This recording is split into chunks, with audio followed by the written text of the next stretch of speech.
is time for you, Lauren Jones. It is 10:36 a.m. It's been a full morning over here on the Jones Lauren farm. had a calendar block for taking a dog to the vet, which apparently is an all-day affair. Yeah, well, yeah, with Mila it is. No. She has a little tumor on her tummy. No.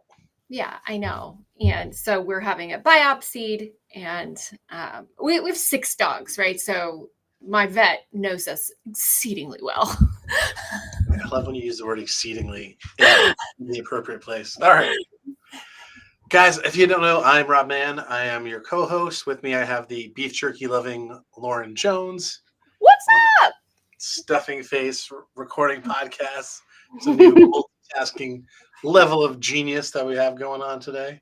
Clear. I probably not turned off my phone notifications. Nope. That's okay. So, but interestingly enough, and you'll appreciate this, I know you will because you lived through it. Allie has her first final today. Oh boy. Yep. Law school finals. Yep. Allie knows that Mandy was the valedictorian, right? She yeah, I think so. Right. She has contracts today, clear them Mandy. in 48 hours. And so then you book the final if you're the best score in your class. Mandy had a lot of those. She's pretty smart. She's very smart. I'm excited to see what Allie does. I won't judge her either way because I know I wouldn't study that hard to go to that freaking. She's been pulling 16-hour days, this kid. Oh, God, it was brutal. I didn't see my way for like years. Anyway, well, good luck to Allie and anyone else taking law school finals and any finals right now. They are hellacious. Are we both stand-in Jacksons today? You're rocking. I'm kind of just staying still. This new thing called. I think Mandy and I were watching. We were watching like 2 college players talking at the podium after a football game, and one of them was rocking, and the other one was standing still. But by the end of it, because the one was rocking, they were both like in rhythm, rocking with each other, and it was just a lot to watch. They weren't on the interwebs though; they were next to each other physically, so a little bit different. All right, guys, what's new? Well. We got some things personally, but I think the biggest thing that I saw that was news was that we knew this was coming, but OpenAI is exploring adding advertising places to all of their apps, all of their things that they do. Who knew that was coming? If you weren't aware, was it the end of October, they created a search function so they can search the web really well. Lauren and I still, I think, prefer Perplexity. I haven't really tried OpenAI though. I do prefer Perplexity just because look, if there's anything AI is going to do, it's going to make you want more and it's going to make you expect more. So the fact that I don't have to ask in my prompt for sources, Perplexity just does it. Like it's one of those things that, again, once you get more, you expect more. And when another tool doesn't do it, you just are like, okay, well, I'm not using that one until it has it. Or Lauren's judgy, guys. That's really what I'm super judgy that way. But we look at a lot of stuff. Yep.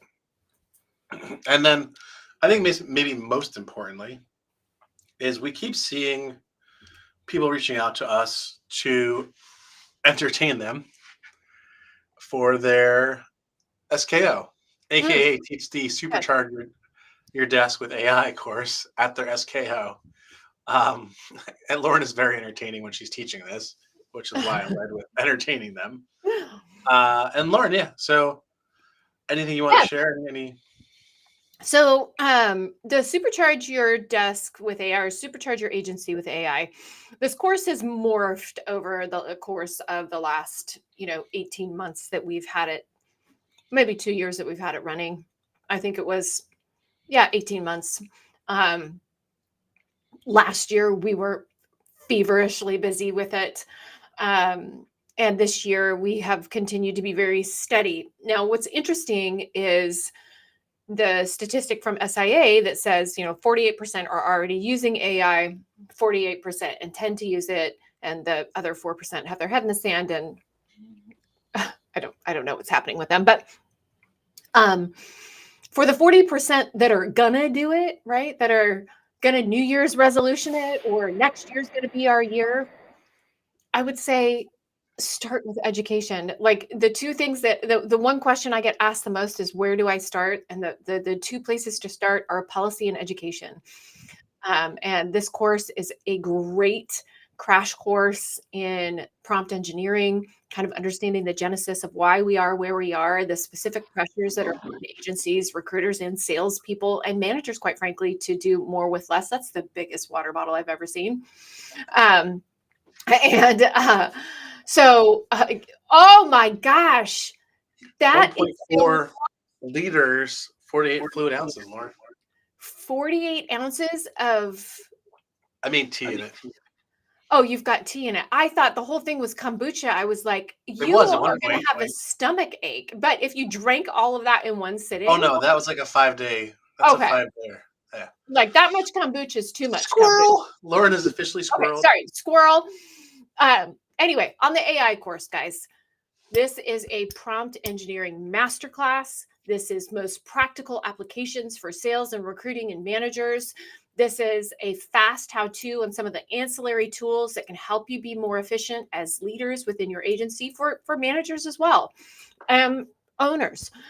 So if you're interested in having us at your, Q1 2020 Thrive in 2025 kickoff, email me or Rob, and we would love to come and do this live. We will do it remotely. We will do it any which way you want. We give you choices as to how you want to consume it, in one big bite, in 2 small bites. You tell us, you choose your journey, and we've priced it really reasonably. And we are giving a discount for those that book before the year is over. So I'll give you a $500 discount. It's normally $3,000. We're giving it for $2,500 to anyone that books it before the end of the year, and is unlimited participants. So that's my commercial. Good job. You didn't say you should check out. Make sure you mention the YOE podcast when you email Lauren or Rob about the Supercharge Your Desk with AI course. That's right. Yeah. Lauren Jones, I have optimism in my brain right now. So that's what's new. I don't know if you saw. Well, someone just walked in. Somebody just came in the door. It's criminal. Yep, someone just came in. The week ending November 23rd, 2024, the SIA Bullhorn indicator is all green, my friend. I'll take it. I'll take it. All green. U.S. staffing. We haven't had one of those in a long time down the board. So I will take it green. Hey, it's just in time for Christmas. Oh, it's a gift. All right. So we got U.S. staffing up 14% year over year, which is pretty. Where were they last week? They were down 7. Or hold on. Last week they were down 8. Okay. Commercial staffing is up 15. Last week they were down 7. Professional, which has just been taking a giant dump, is up 8%. It was down 15 last week. It had too much kombucha. Yeah, they're definitely feeling a little frisky. And then week over week, U.S. staffing is up 1.3. They were down 0.2, or they were up 0.2. And then commercial staffing is up 1.5. They were up 0.5 last week. And then professional again, which is the laggard here, they were down 1.9% last week, and they are officially up by 0.6%. So we got 6 green quadrants or 6 green Excel fields over here. Hooray! Let's go. Hooray! Approved. We haven't seen that in a while. I don't think we've seen it since we started tracking this. So anyway, that's some positive news for the week after Thanksgiving. I am full, and apparently so is staffing. I love it. All right. With that said, I decided to do 2 feature technologies. I know. Wow. Or woo. I did. Woo. I did it. You're a woo girl now. I did it because they kind of felt like they're competitors, but they feel kind of in the same space. We don't actually have allegiance to either of them. So if you guys want to use them, you can. You can go check them both out, which is really what we prefer to do, is give you 2 to 3 options. By the way, little mindset here. If a software provider is competing against the current state, they are significantly less likely to actually close a deal. So when I make recommendations, I usually make, as a software person, I usually make them in groups of 3 if I can, because then you're more likely to actually move the needle. Little psychology for you. We never, but for your own sanity, safety, in decision making, for your own like confidence. I just want to never look at just one tool. Please never do it. And anybody that we advise or that's on our annual program or anything like that, we will never allow you to just look at one thing. There are exceptions to every rule, but our rule is we want you to look at 2 or more tools. Now that doesn't need to go into, demo hell. It just means at least at the very minimum, look at 2 competing products so that you can make a good, well-informed decision and understand pricing, differences in pricing, functionality, which one has the best roadmap that's more aligned to your roadmap. Those are all things, which one's more well-funded. We're going to see a lot of turnover in the AI space. And so, ensuring that they're well-funded and that they've got a comprehensive roadmap. Those tell us a couple of things, that they're going to be around for a little while. So, asking the right questions and making sure you look at products comparatively is really important. I love it. All right. It's my mom lecture for the day. Thank you, Mom. We'll start with Woo. There's a QR code if you guys are interested. Check it out. But Lauren, you want to give a little bit of an update on Woo? So Woo has been doing some really cool things from a data enrichment perspective. And, this whole landscape has changed so much. But I like what Woo is doing. I think that, again, from a data enrichment perspective, they're doing some really cool things to make sure you have the latest and greatest data. And Candidate IQ, here's what I really love about Candidate IQ is Andrew has assembled some of the best data scientists. So when you're talking about taking data and doing more with it, there is a science behind that. And so he's done a really great job from a data enrichment, being able to do more with the data that you already have. And so again, competing tools, similar, not the same. And those would be 2 that I would have you look at if you were looking for data enrichment. And that's why I have them up here, because I figured those are the 2 that I would recommend. So you have Woo and Candidate IQ. Oh man, look at the QR code. The Q got rolled. That's terrible. Sorry, my marketing pretty brain is angry about that. If you're on Bullhorn, as a side note, if you're on Bullhorn, they both have tremendous integrations with Bullhorn. Woo is for sales and recruiting. I would say Candidate IQ is really, really good on the recruiting side. If you've got a database and you're looking to do more with it and you want to look at historical data, Candidate IQ is a really great one. They're going to work. They're going to eventually get into like Contact IQ, or I don't know what they're going to call it. But they're almost there. So really, what it's about is enriching the current, probably stagnant data in your database. So this is data automatic data enrichment. On the sales side, what's really exciting is you're looking at never missing a warm outreach, right? Timing is everything in sales. And sales and recruiting, quite frankly. I mean, think about how many positions you've been able to fill because you made the right phone call at the right time. I know I wouldn't have been to Volt if I hadn't answered a phone call at the, on the right day when I was pissed off at the right time. Anyway, what's exciting on the sales enrichment side is again, never wasting another warm lead because timing is off or you don't have enriched information. Okay. All right. Well, those are our 2. So data enrichment for your AI needs or your sales and recruiting needs, if they all work together technically. All right. And Lauren, let's get over into automation and AI here. We got I put a little thought into my my world here, and I stand by this. Okay, stand by it. Tell me what it is first.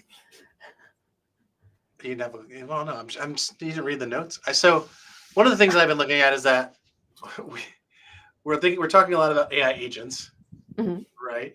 Mhm. And I think an AI agent is a combination of automation and AI. I'd agree. So if you're going to use AI, and I think someone posted this on LinkedIn earlier, but I wasn't paying attention.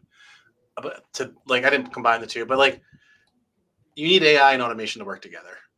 If someone has to prompt the AI all the time, it's going to be tedious. So like I guess we'll use the age old example that we're just stuck in is like a job description or a candidate summary for a submission. Mhm. And if we move a candidate to submitted against X job, the AI doesn't need to be prompted to write the notes for you. It just automatically gives you a standard one that's based on prompts that are approved by the business, and it just drops them somewhere for you to read, and you can tweak them. Same thing for a job. If you get a job, it's going to know what to write because you're gonna have a prompt preset. New job hits, write up gets written up using GPT, and it gets posted. And that is a nice AI automation combo. And I think that's how you describe AI agents. It's tying together steps of a process. I think if we continue to have to manually prompt AI continuously, eventually we're going to get that kind of like that burnout feedback and lack of adoption. So the nice thing about AI is that you can automate it so your humans don't have any choice, which is really what you should be doing for recruiting and salespeople like myself and sometimes Lauren. How do you feel about that, Lauren? How did you feel about being included with my lazy ass? No, I appreciate that, and you're 100% right. Baby steps, guys. So Yeah, like I said, I think we still have some leg room look, here. if we've still got 48% of, which is let's call it 50% of our agencies out there that intend to use AI. I would say start your automation journey first, and then apply and then learn how to apply AI intelligently, and then put those beautiful things together. Because Rob's right. Inevitably, putting those two things together will create efficiencies beyond, I think, your expectations, particularly in the back office. I think there's so much, through automation and AI that we can do now. I was just talking with Greyvok yesterday about some of the really cool things happening in Business Central, leveraging Copilot. I think that there's just some remarkable things that I think, for all the crap talking we've done about the back office and lack of innovation, I do think that their AI is going to allow us to do some of the things that we sort of dreamed of doing in the back office, because it is so complex. So I agree with your statement. Putting those two, it's like peanut butter and chocolate, right? It's like a Reese's peanut butter cup of technology. I like it. Anyway, well, that's what I got for AI and automation. Anything that you've been studying up on there, Miss Jones? Funny enough, I have, you showed this the other day. You bought it. Oh my God, you bought more. What else did you buy? Well, I had these. I didn't have the newest. Oh, okay. So you're on. Yeah. So I didn't have the newest one. So have you read the whole thing? I'm on like halfway through, I think. Have you read AI Testing the Limits of Corporate Governance? No, I did not. Okay. So you're not quite halfway through. You need to learn to read faster, son. You've got a baby. I don't even know where the book went, honestly. You have a baby. You don't have time for reading. I'm a little bit picky here. Anyway, guys, if you haven't read these so first of all, if you don't, why don't you describe what you're reading, Lauren? Yeah, so I'm going to. If you don't subscribe to Harvard Business Review, which not everybody does because it's expensive, they have at the end of every year they have the year in tech, and it's for the whole year, and it's really a culmination of many of the articles and things that they've put out in the year regarding tech, which I think is pretty cool. But if you go towards the end of the book, so the AI governance, I think is going to help make. Remember, I was talking about the back office. Well, now think about your ERP or your HRIS or your HCM. Governance is a whole nother topic when we're talking about AI and being able to make that job a hell of a lot easier. That, and there's a whole chapter on using digital academies to close the skills gap, which you and I have been talking about training until we're blue in the face. And they have a whole chapter dedicated to creating these beautiful digital academies to upskill people. And this is actually what we talk about a lot about in the AI masterclass, is that a candidate is almost close. I think it's 78 is the number, if I'm remembering correctly, 78% more likely to be promoted and or hired if they have AI skills or prompt engineering skills on their resume. So you have a unique opportunity as an employer right now to invest in upskilling your people. You also have a unique opportunity in today's technology world to create training material at speed, at the pace with which your organization changes with digital adoption platforms. There's so many really cool tools out there right now, like the What Fix, like the WalkMe's, like the Intercoms of the world, that can help you at speed train and upskill your people. So if you're not doing that, or if you're a software, these things are applicable for software that wants to grow as well, and has to make those, software often has to make the choice: do I develop or do I nurture and grow my expanding customers to ensure that it's sticky? Because sometimes what we're just looking at is transactions. A lot of times investors and stuff like that are just looking at transaction. Well, you need to look at the stickiness of the tool. So software that also invests in these digital adoption platforms to help ensure that your end users are moving at the pace of your development. This can all be digitized and done so quick at speed, right? So that you can create stickiness with your product. So this was a great review for 2025. And if you don't pick these up, guys, they're like $12 on Amazon. Are they? I definitely got overcharged. Oh, where did you buy it? Did you buy it at the airport? Of course. God dang it. Never buy this at the airport. Now I know. Now I'm aware. That was a if you don't know, now you know moment of my day. Yeah, there you go. All right. Well, a 35% markup at the airport. That's very fun. I love candy. Okay. And to wrap up with some positive news, this weekend on Saturday, I was minding my own business watching football and saw a little 30-pound puppy walk in front of my house, stop at my front door. Managed very well behaved pit bull, had a white face with a black patch over his eye. Super cute. He looked like his name was Bingo. I'm telling you, his name was Bingo. Lauren decided to call him Bingo on Saturday, but I managed to get him in my yard, feed him, give him water, and then also find the owner within 2 hours and get it back to him within 3. How'd you find the owner? Facebook. One of our friends works for the Broward County shelter. Mm-hmm. And knows what Facebook pages to go on. And so within like 40 minutes of having the puppy in our yard, we were texting with the owner. Oh, that's so good. But I definitely made sure that he was fed before he left my house, as any Jewish mom would do. You got to make sure they're fed. I can't leave you. You can't leave my house without being fed. Yes. I think my mom used to feed my friends more than me. Like if the friend was over, she would ask that person 18 times if they were hungry. And I might get fed that night. Okay. Can I just tell you, she just had a sweater on. Oh. I'm not sure how she got it off. How's she doing? She's very cute. Yeah, this is Delilah. This is my grocery store puppy, guys. This is what happens when you get old and you don't have children at home and you just decide to pick up a puppy when you go to the Lauren gets in trouble with Peter all the time. I do. I do. And I saw another. Oh my God. They had a Pomadoodle. Do you know what a Pomadoodle is? I don't like Pomeranians. Okay, well, I just love any sort of tiny dog. So it's a Pomeranian and a toy poodle. They look like miniature teddy bears. That might be the Antichrist that you just described. Two yappy freaking things that I've ever heard. Well, this little rat trash dog is Layla yaps a lot, but like a Chihuahua mixed with a.